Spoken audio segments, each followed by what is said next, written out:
Tu n'es pas notre fils, tu es notre sponsor. Plaisanta maman lors du repas de Pâques, juste après que j'ai déboursé 18 000 € pour régler leurs dettes. Ensuite, ma sœur, la petite dorée, me tendit une tasse sur laquelle était inscrit un sage conseil, arrête de te demander pourquoi, paie simplement et souris. Je décidai de suivre son conseil. Le lendemain matin, tout le monde m'appelait frénétiquement. C'était plutôt comique, observa maman en levant son verre de vin, alors que les ombres du centre de table de Pâques dansaient sur son visage. J'étais assis là, silencieux, tenant cette tasse que Lucia venait de me donner, avec un sourire plus décadent qu'une chantilly. Arrête de te demander pourquoi, paie simplement et souris. Tout le monde éclata de rire. Même papa laissa échapper un petit sourire depuis l'autre bout de la table. Lucia leva son verre pour un toast moqueur, à notre sponsor. Et alors, comme si elle attendait le bon moment pour faire son petit effet, maman ajouta, tu n'es pas notre fils, tu es notre sponsor. Ces mots flottèrent dans l'air plus longtemps que les rires ne résonnèrent. Je venais juste de transférer 18 000 € pour apurer leur hypothèque en retard, la deuxième endodontie de maman et le petit accident de Lucia qui nécessitait finalement un remplacement complet du pare-choc.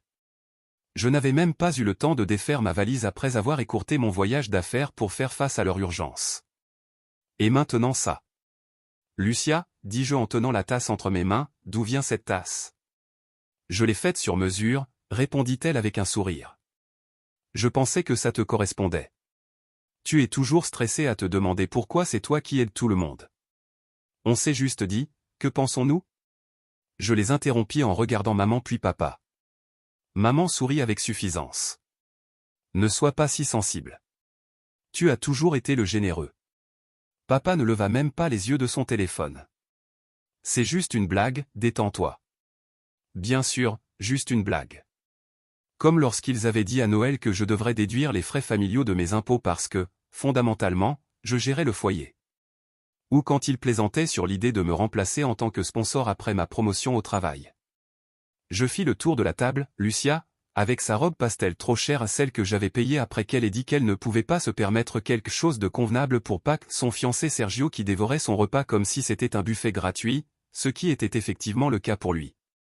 Maman, souriante, comme si elle n'avait pas eu de larmes et de culpabilité pour me convaincre de payer ses dettes de carte de crédit. Et papa, toujours absent, sauf si quelqu'un avait besoin qu'il répare quelque chose, signe un document ou finance une dépense. Ce n'est pas joli, ajouta maman. Une véritable réunion de famille. Ce n'était ni joli, ni même réel. C'était une mise en scène, et moi, j'étais le sponsor de tout ce spectacle. Je souris, exactement comme il le voulait. À cet instant précis, quelque chose en moi se brisa, silencieusement, irrémédiablement. Cela n'avait pas toujours été ainsi. Peut-être que si, et j'étais trop occupé à essayer d'être utile pour remarquer la décomposition qui se cachait derrière. J'avais grandi en croyant que l'amour se mesurait par des faveurs, que le fait d'être fiable signifiait être chéri. Que si je travaillais suffisamment, si je donnais assez, si je trouvais des solutions, un jour on me regarderait comme il regardait Lucia. Mais j'avais tort. La vérité, c'est que Lucia avait toujours été à eux, leur miracle, leur fierté, leur preuve qu'ils avaient bien fait les choses, alors que moi, j'étais un ressource, un plan de secours, une sécurité sur pattes, un outil à qui on avait redonné vie. Cela avait commencé lentement, comme toujours. Lorsque le premier projet de Lucia avait échoué, j'avais payé son loyer pendant 3 mois. Quand son traitement dentaire était devenu urgent, je l'avais couvert 2 fois. Lorsque le vieux copain de papa n'avait pas pu rembourser un prêt, qui s'était assuré que l'électricité ne serait pas coupée. C'était toujours moi. Et chaque fois que je prenais l'initiative, cela semblait être comme si je compensais quelque chose, comme si j'avais des dettes vis-à-vis d'eux. Tu sais qu'on a renoncé à beaucoup de choses pour t'élever, disait maman chaque fois que je doutais de transférer de l'argent. On ne t'a pas rendu prospère pour que tu gardes tout pour toi, ajoutait papa une fois, lorsque je remettais en question le fait de payer à nouveau l'assurance auto de Lucia. Même Lucia avait sa version, nous ne sommes pas des étrangers, nous sommes une famille. Tu sais que je t'aiderais si la situation était inversée. Mais elle ne l'était jamais, car je m'étais assuré qu'il en soit ainsi. Je m'étais tué à la tâche pour être celui qui n'était jamais en difficulté, jamais endetté, et qui n'avait besoin de rien. La première véritable fissure était apparue il y a 6 mois. Lucia m'appela en pleurant à propos de l'entreprise de Sergio. Ça part en morceaux. Si nous n'assurons pas le prochain achat d'équipement, il risque de tout perdre. Je te prie, tu sais que je ne te le demanderai jamais si nous n'étions pas désespérés. Cette même nuit, je lui transférai 4 700 €. Une semaine plus tard, je la vis étiquetée sur une photo quelque part dans un vignoble de luxe, souriant, verre de vin à la main, Sergio à ses côtés, arborant une montre Rolex. La légende disait, un week-end bien mérité. Je ne dis rien. Au lieu de cela, je me persuadais que c'était peut-être une invitation, que c'était une vieille photo, qu'elle avait besoin d'une pause. Mais les photos continuaient d'arriver, des chaussures de créateur, un nouveau téléphone, et puis ce repas de Pâques avec la tasse, la moquerie, la blague sur le sponsor. Cette nuit-là, je commençais à examiner mes finances.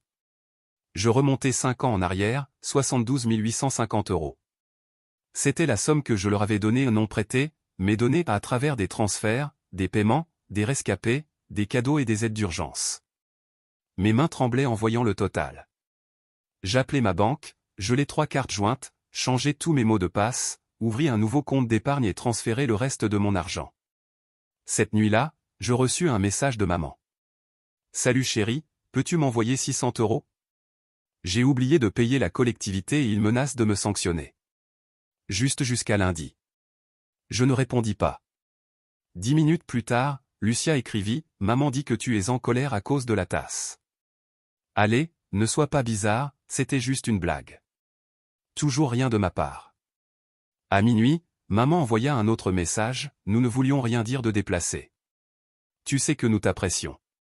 Ne transforme pas ça en drame. Je restais là, à fixer l'écran. Il m'appréciait comme ce jour où j'avais conduit 6 heures sous la neige pour emmener papa aux urgences parce que Lucia avait un rendez-vous au spa. Comme quand j'avais été exclu du voyage familial à Majorque parce qu'il ne fallait pas gaspiller de l'argent pour ce genre de choses, n'est-ce pas? Non, cela n'était pas une question de prix, c'était une question d'addiction. Ils étaient accros à cette version de moi qui payait en silence, sans rien demander en retour. La privation était brutale. Le lendemain matin, Lucia se présenta à ma porte. Je l'ouvris et elle entra comme si elle était chez elle. « Tu es sérieux ?» lâcha-t-elle. « Maintenant tu nous ignores. » Je me ligne contre le comptoir. « Tu parles de comment vous avez ignoré ma dernière promotion, mon dernier anniversaire et chaque fois que je disais que j'étais épuisé. » Elle poussa un soupir. « Tu vas faire un drame pour une blague sur une tasse? » Non, je fais un drame pour 72 000 € et zéro respect. Cela la laissa sans voix. Elle cligna des yeux. « De quoi tu parles? » J'ai suivi chaque centime que j'ai envoyé au cours des 5 dernières années, dis-je. Chaque urgence, chaque prêt que vous n'avez jamais remboursé, chaque appel qui se terminait avec la sensation que je vous devais quelque chose. Lucia croisa les bras, sur la défensive. Nous sommes une famille. Tu es censé aider. Je l'ai fait. J'ai aidé à maintenir votre confort pendant que vous me traitiez de rigide. J'ai aidé maman à payer ses cartes pendant qu'elle me qualifiait de paranoïaque. J'ai aidé papa avec ses projets pendant qu'il disait à tout le monde que j'étais froid. Elle leva les yeux au ciel. C'est tellement dramatique. Quoi, tu vas nous couper les vivres? Tu veux nous punir? Je souris. Non, dis-je doucement. J'ai arrêté de me demander pourquoi. Et pour une fois, je souris en disant non. Ce sourire resta avec moi le reste de la nuit, et apparemment, la nouvelle fit rapidement le tour, car le lendemain soir, je reçus une invitation, vidéoconférence familiale sur Zoom. Sujet, parlons-en clairement. C'était Lucia qui avait envoyé ça. Évidemment qu'elle l'avait fait.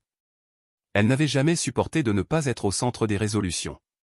Je rejoignis la vidéoconférence exactement à 19 h. Lucia était habillée d'une façon qui criait un message stratégique. Maman était parée de perles et de préoccupations de façade. Papa était comme d'habitude, silencieux, les mains sur ses genoux. Sergio traînait derrière elle, légèrement hors cadre, comme s'il avait peur que la culpabilité soit contagieuse. « Regardez qui est là » chantonna Lucia. « Je suis content que tu sois là.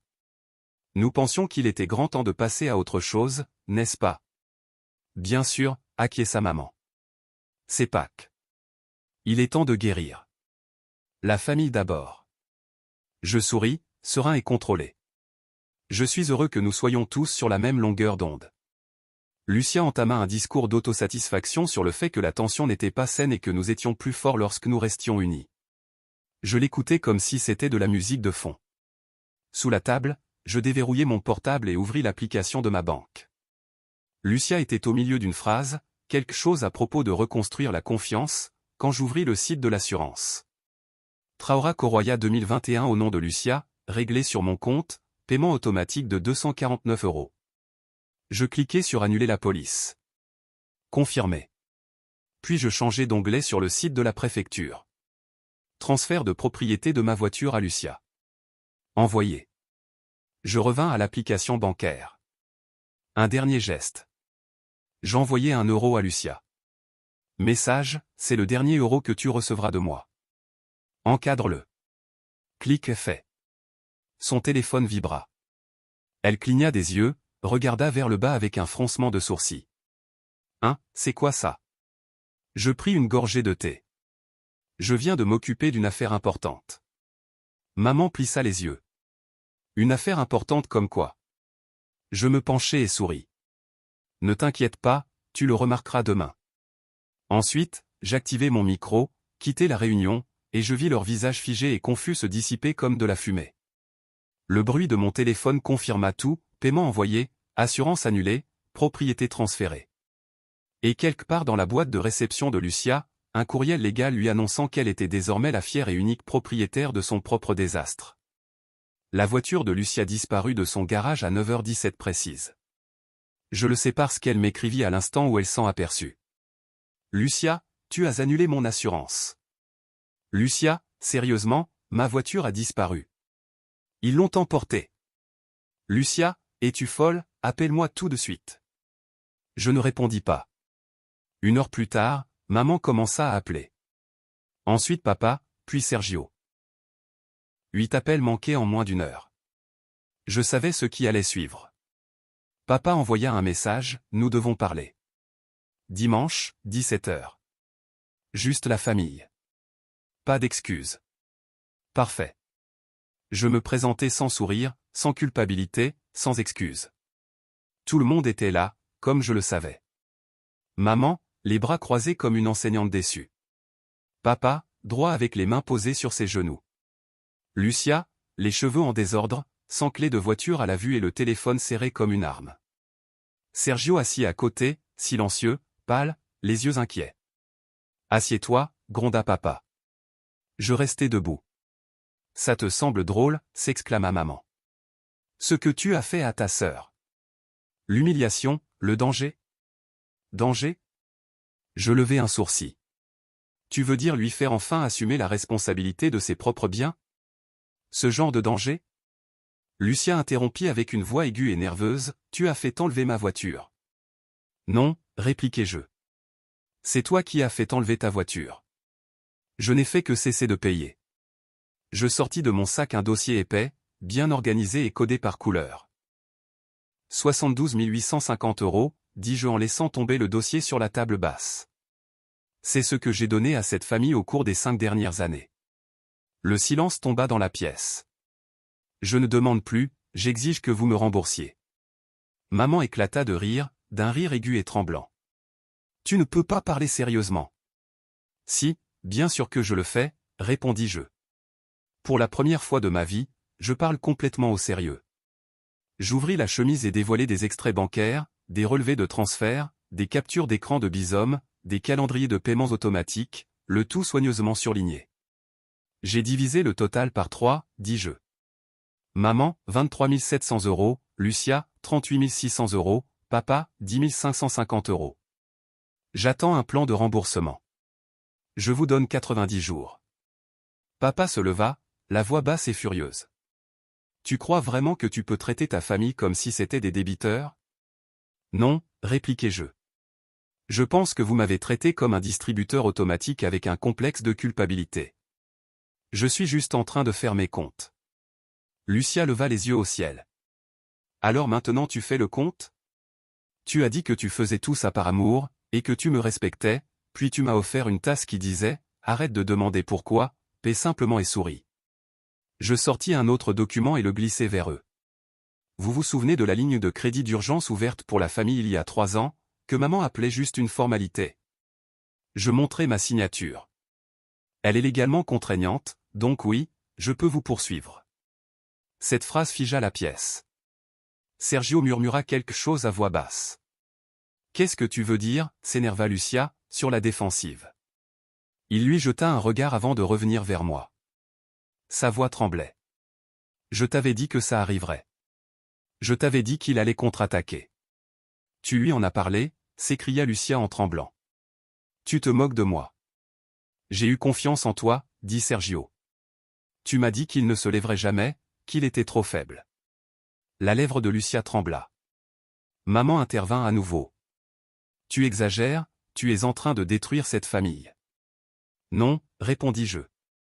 Je suis juste en train de régulariser ma situation. Je sortis imprimer le transfert de 1 euro, que je laissai sur la table. Note de la transaction, c'est le dernier euro que tu recevras de ma part. Encadre-le. Et si tu penses que c'est une trahison, dis-je en me dirigeant vers la porte, alors tu n'as pas encore compris ce que cela veut dire vraiment, de me perdre. Personne ne dit un mot tandis que je sortais. Pour la première fois de ma vie, ils ne purent répliquer. Le silence était assourdissant. Après avoir quitté cette pièce avec mon dossier et leur mâchoire au sol, personne ne me contacta. Pas de message rempli de colère, pas d'appel culpabilisant, pas même un même passif-agressif de Lucia. C'était une bénédiction. Pour la première fois depuis des années, mon téléphone était silencieux. Silencieux parce que je l'avais décidé ainsi, pas parce qu'il m'ignorait. Je n'étais pas gelé, j'étais libre. Cependant, même si j'aimerais dire que je m'en suis remis tout de suite, il y eut un moment, 3 jours après l'affrontement, où le doute s'immisça en moi. Je me retrouvais au supermarché, devant l'allée des boissons végétales, essayant de décider si je devais changer de marque pour économiser 1 euro. À ce moment-là, je pensais, et si j'avais été trop dur? Et si j'avais pu mieux gérer cela? Et alors, comme une horloge, mon téléphone vibra. C'était Lucia. Juste pour que tu saches, la pression artérielle de maman est montée. Elle dit que c'est à cause du stress que tu as causé.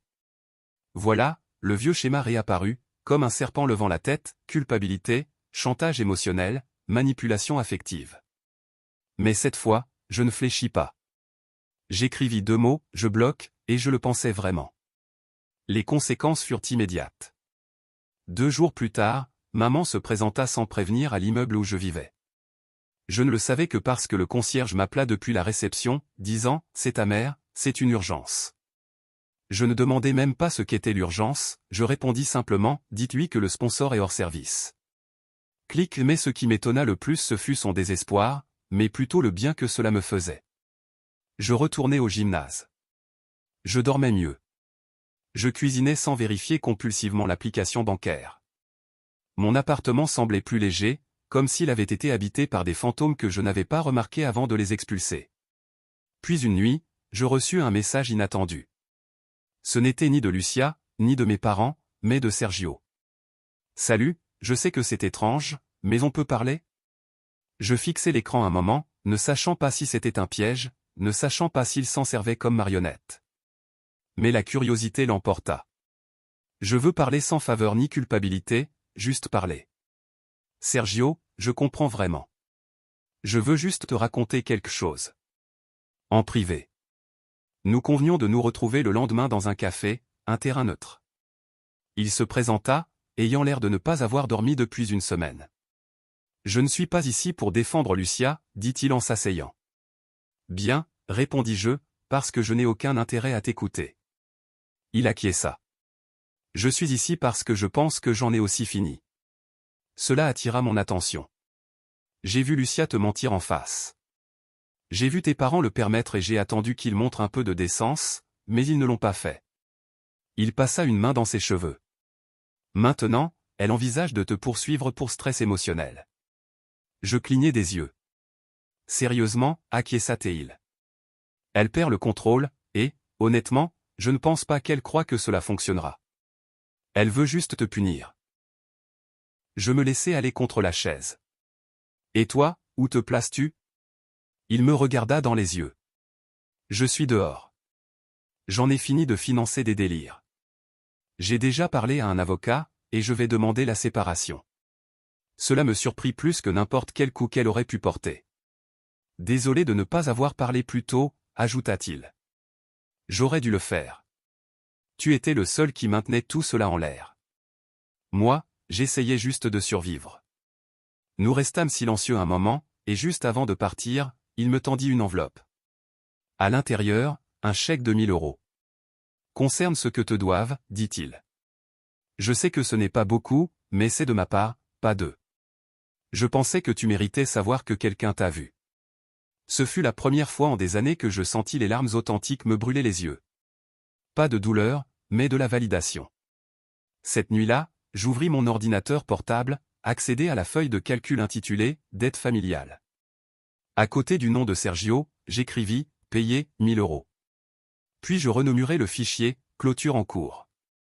Je me servis un verre de bon vin, celui que je gardais pour les célébrations, ces occasions que je gâchais toujours avec des sourires faux et des budgets tendus. Cette fois, je portais un toast à moi, à la paix, aux limites, à la liberté de ne plus être le sponsor de qui que ce soit. 3 mois, 90 jours s'étaient écoulés depuis que j'avais quitté cette maison, depuis que j'avais laissé le dossier sur leur table basse et abandonné mon silence.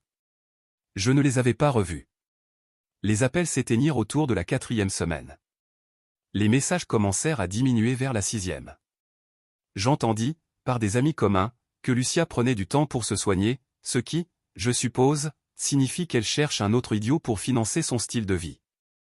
Je ne m'en souciais pas. Je n'étais plus en colère. C'est ce qu'ils n'avaient jamais compris. Quand je disais que c'était fini, je ne voulais pas dire que j'étais furieux. Je voulais dire que j'en avais terminé, comme un chapitre clôturé, comme une porte fermée de l'intérieur. J'avais cessé d'être un sponsor et j'étais devenu un homme avec un avenir qui n'incluait plus la culpabilité, les supplications ni des personnes émotionnellement en faillite portant le même nom de famille. J'accepte un nouvel emploi dans une autre région. Un meilleur salaire, moins de chaos. Un nouvel appartement, un espace qui ne portait pas les échos des anciens appels ni les supplications nerveuses liées à l'argent. Je me mis à fréquenter une salle de boxe, non pas parce que je voulais me battre, mais parce que je pouvais enfin le faire. Mon emploi du temps était à nouveau à moi, mon argent m'appartenait, mon énergie était mienne.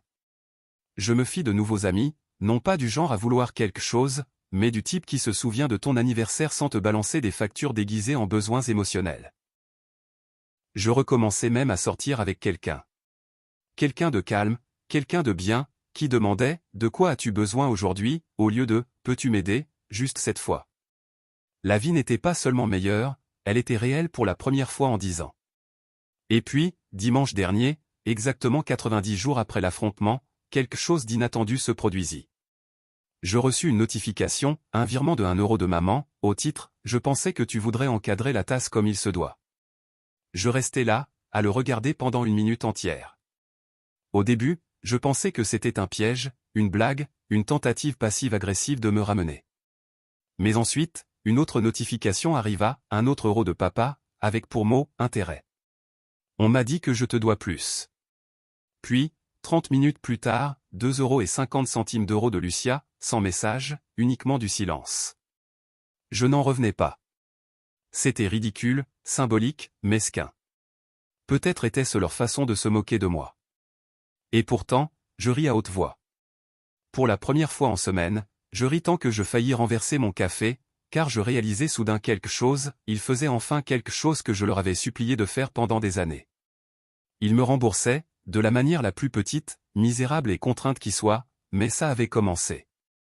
Et peut-être que c'était ce qui les terrifiait le plus, pas l'argent, pas le silence, mais le fait qu'enfin, ils ressentaient le poids des conséquences. Mais ce n'était pas la véritable surprise. La vraie surprise arriva plus tard dans la nuit. Je m'installai sur mon balcon, regardant les lumières de la ville tout en dégustant une bière, quand mon téléphone vibra à nouveau. Ce n'était pas un texto, c'était une notification de ma banque. Un virement de 3 000 € avait été reçu. Expéditeur, Lucia. Pas de concept. Je clignai des yeux, mis à jour la page, vérifiai à nouveau. C'était réel, 3 000 €, sans message, sans explication. Mais je savais que cela n'était pas un cadeau de paix, c'était de la peur. Peur que je prenne vraiment des mesures légales, peur que je ne mentais pas, peur que je n'avais plus le contrôle. Ils m'avaient tous sous-estimé, et maintenant, ils essayaient de me faire revenir à cette version de moi qui restait silencieuse et payait la note. Mais cette fois, c'était trop peu, trop tard. Je pris une capture d'écran et la plaçai dans le même dossier où je suivais leurs dettes. Puis je renommâme ce dossier, une fois de plus. Clôture confirmée. Le lendemain matin, je fis un don de 1000 € de cet argent à un refuge local pour femmes. Le reste fut déposé dans un nouveau compte d'épargne, étiqueté, reconstruit depuis les cendres, car c'était de cela qu'il s'agissait, pas de vengeance, pas de punition, mais de récupération. J'avais récupéré mon temps, mon argent, mon identité, et surtout, ma paix. Alors que je me tenais debout dans mon nouvel appartement, un espace rempli de plantes et de lumière, sans un seul indice d'obligation forcée, je regardais autour de moi et chuchotais, c'est ce que devrait ressentir une famille. Ce sentiment de liberté était enivrant. Plus de pression, plus de culpabilité. Je n'avais plus besoin d'endosser le rôle du « sponsor », mais je n'étais pas non plus un étranger dans ma propre vie. Au contraire, j'étais enfin chez moi, dans ma propre existence. Avec le temps, je devins plus à l'aise avec mes nouveaux amis qui m'apportaient réellement joie et soutien sans arrière-pensée. Nous partagions des cafés, nous parlions de nos vies sans que l'argent ni les attentes émotionnelles ne viennent polluer nos interactions. J'appris à établir des limites saines, non seulement avec ma famille mais aussi dans mes relations personnelles. Les mois passèrent et je réalisai que la rupture avec ma famille ne signifiait pas la fin. Au contraire, cela avait ouvert la voie à de nouvelles relations plus authentiques et enrichissantes. J'avais appris à me respecter, à respecter mes besoins. Ce processus de guérison ne fut pas instantané, mais chaque jour apportait son lot de sérénité. Finalement, je parvins à voir ma famille sous une nouvelle lumière, non pas comme des personnes qui m'avaient causé du tort, mais comme des êtres humains avec leurs propres luttes et limites. Je compris que, même si j'aimerais un jour reconstruire des ponts avec eux, ce ne serait qu'après avoir pris soin de moi, de mon bien-être émotionnel et de mes priorités. Ainsi, je continuais à avancer, les pas plus légers, le cœur apaisé, prêt à embrasser l'avenir sans les chaînes du passé. La vie était plus belle que je ne l'aurais jamais cru. C'était une nouvelle aventure, et pour la première fois, j'étais prêt à la vivre pleinement, sans regret.